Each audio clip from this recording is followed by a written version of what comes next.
Hey everyone, got another airsoft video for you guys. This one is of the KM23F, just a quick look, or in other words the Glock 23. The F simply stands for fully automatic because in airsoft you can have that, why not? First thing you notice is the blue slide. That's because this gun was bought a few years ago, and due to UK regulations it has to be like that until you get a license. But to be honest, for all intents and purposes, it's just like the one with the black slide. There's no difference internally or really externally apart from the colour. It's still made out of the same materials, same trades, yeah, and so on. It's made out of very fine materials. You know, it's KWA, so it's not cheap. You know, you don't have to worry about certain things going wrong. The body is plastic, sorry, but it is very strong, thick plastic. It's the real Glock is plastics, and it's pretty much the same feeling sort of material. The grip is nice to carry and nice to hold. The switch to switch between semi and fully automatic is fine and crisp. Don't have to worry about that.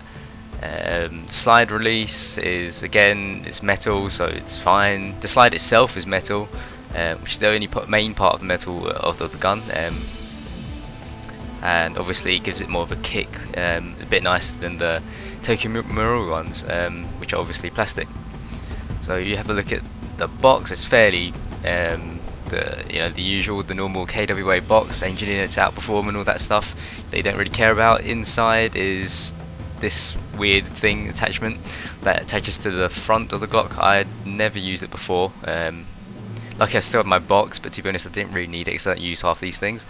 This is the adjustment tool for the hop, I think.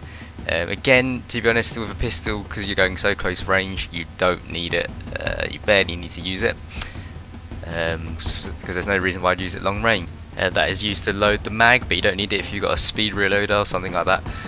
So I've never really had to use that before. So taking the gun apart, you can see it's very easy to take apart. It simply slides apart. It's very difficult to show you using both hands, obviously, because I'm having to hold the camera. I don't have a tripod or anything. The magazine is full metal, very solid. You could probably drop this, you'll be alright. I wouldn't drop it too many times, it is a gas magazine after all. But if you're in woodlands and you drop it in sort of mud, soft floors, you should be alright.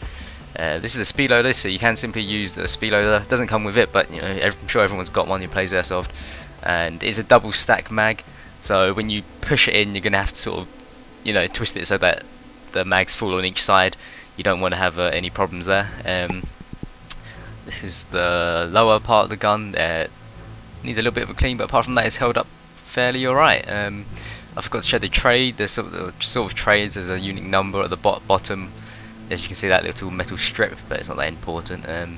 Top side, like I say, is full metal, and everything in here is nothing's broke before.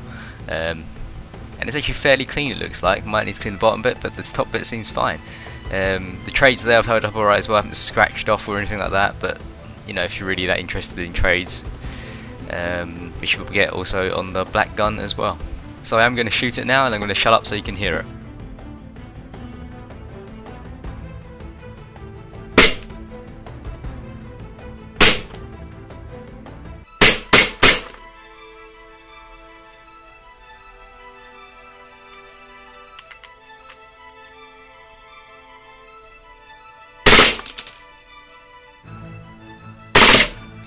I'm pretty sure I ran out of gas there. There's still ammo in there, which is why the slide didn't lock back as it would.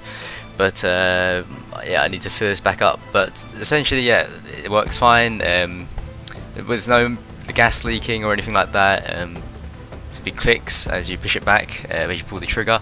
Nothing actually happens, obviously, because there's no gas. But yeah, the magazine's nice and easy to take out, even with gloves, with the mag release. You might hit it by accident if it's in a pouch or something, but it should be alright. Hopefully in the next video I'll take a look at my M4 and what's happened to that over the past year.